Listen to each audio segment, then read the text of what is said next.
Freddie, wow, we're literally minutes from your presentation Correct. at my Yeah. Vistage group. We had in my group a combination of CEOs, senior executives, solopreneurs, small business owners, and man, that hit the mark.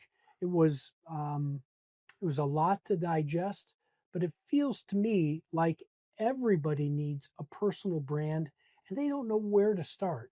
So if somebody wants to create a personal brand, how do they get going? Well, I appreciate that, Scott, and thank you so much for the opportunity too. I think that the best way to get going is kind of like what we talked about in there is creating that custom GPT, right? Because what happens in personal branding is a lot of people they get so overwhelmed, like you said, about like the content that they have to create or the ideas. And so what we try to do is when you create this custom GPT and chat GPT is it will do the idea generation for you. It'll give you the types of content to shoot. All you have to do is use your expertise. I think that a lot of times the benefit of being a business owner or somebody who's been in business a long time is you have lots of ideas, right? Like you have lots of ideas, you have lots of stories, and you have lots of expertise. So by creating this GPT to get content ideas for you, it removes the ideation out. And then this allows you to just speak from the heart and from the mind versus a script where you have to memorize it. Sure. I, I know that when I first started doing content, I spent endless time thinking about how do I, what topics to cover, how to create. Is it going to get engagement? Do I have the right equipment lined up? It's so much. It felt overwhelming. How do you break it down that makes it simpler for people to get going?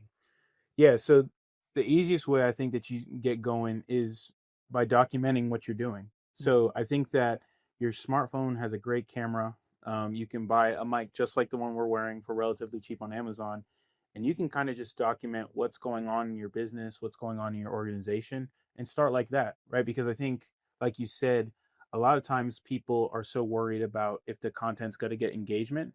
The great thing I think about social media now is that we are in the creative stage. I think before we were in the advertising stage where people would put money behind content. Now I don't think that matters as much. I think the market is telling people this is good content. So instead of trying to figure out if something's going to work or not going to work, just put it out and the market will tell you from the start. I think that's a really important fact because I think there are a lot of people that want to create content, think they have to throw a ton of money to get engagement. The concept is that the market is going to tell you if it's engaging or not is critical. And the fact that you can experiment to find out what's working without spending a lot of money is one of the keys to success without breaking the bank. Correct. Yeah, I think that right now is one of the coolest eras of marketing and business because going back what you said, you don't have to spend a lot of money, right? Like if you put out a good product and you know what you're doing, like people will naturally gravitate towards you. And also, my thought process is if you're not putting out content about the personal brand from an organic perspective, but you're spending a bunch of money in advertising, well, you're almost going to get looked at as a scam because you're going to have all this influx of views and engagement. But then people are going to go to your organic stuff and be like, wait, there's not the same effort's not there. So I 1,000% agree with you where I think that you can get started for relatively cheap, really, if you wanted to, for no money, but you can get your face and name in the market where your ideal audience is paying attention. Right. You know, I think not everybody's as comfortable in front of the camera as you are.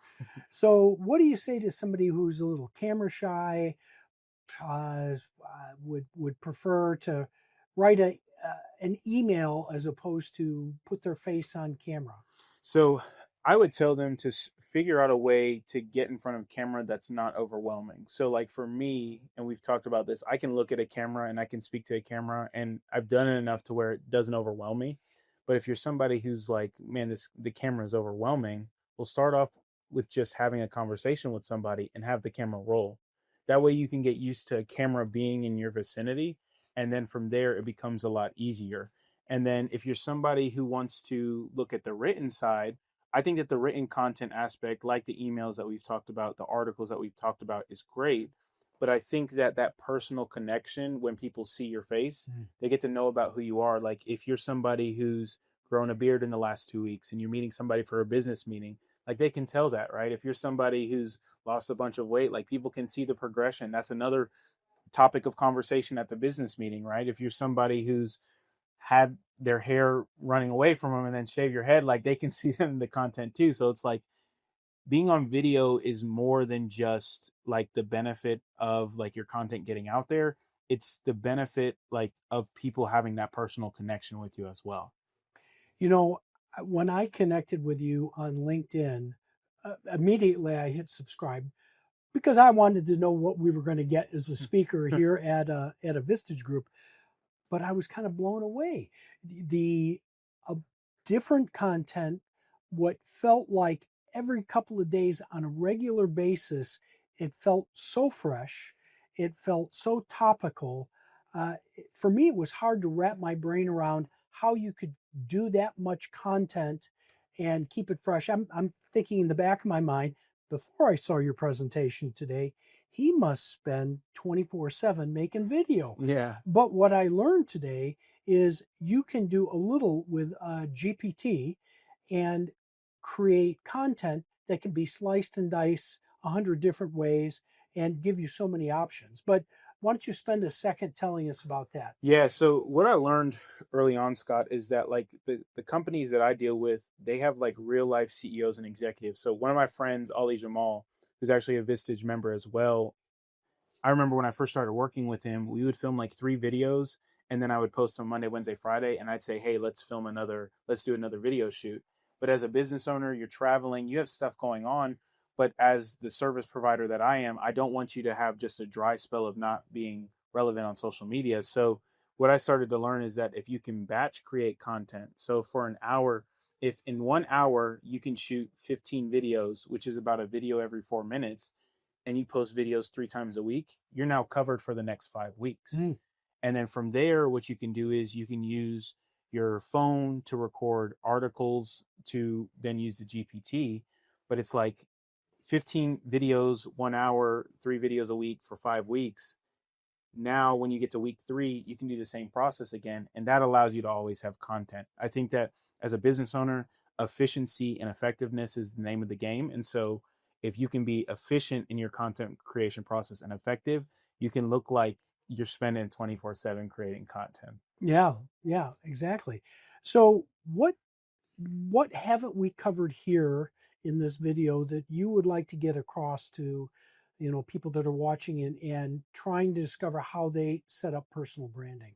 So the one thing that I would tell anybody is like personal branding goes further than just awareness. I know that we talked about it a lot in there where it's good on social media for awareness, but like let's say you have a change of heart or you want to go in a different career path, your personal brand goes with you, Mm. right? If you switch industries, your personal brand goes with you, right? And so there's that benefit of building the personal brand, but then there's also the ability that when you learn to create content, you can do stuff that's more internal versus external. So if I learn how to write an article using a GPT, now I can learn how to write a SOP.